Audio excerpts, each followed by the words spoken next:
has done a service to the rulers of the world, because now, not only Donald Trump, but many other heads of state are looking to the technologies that Israel has developed over decades to control the movement of Palestinians and trying to figure out how to deploy those in their countries.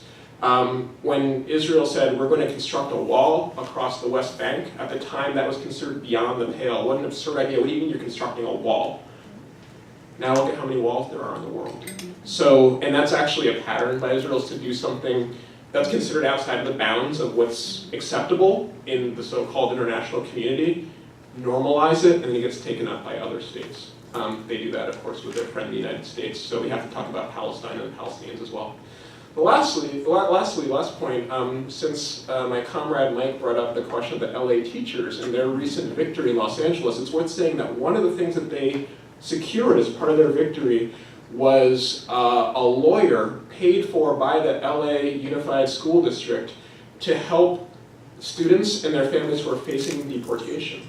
That was a demand of the LA Teachers Union, and they have a budget of $1 million a year devoted, in a hotline for families in the school system who are facing deportation. And it's an example of how the labor movement can take up the question of migration and justice for migrants, something that it has in the past, something that it has also been on the wrong side of in the past, and that I think that today, that's a really inspiring example. So I just want to end on this question of,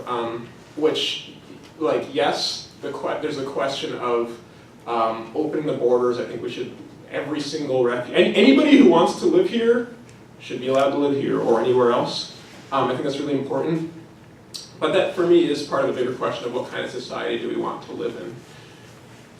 The most obvious victims of the kind of anti-migrant violence taking place in this country at the moment are the children detained in camps. It's the adults who are forced into tremendous debt, by the way, to get here, and face incredible danger just to try to migrate to survive. So those people very obviously need our solidarity.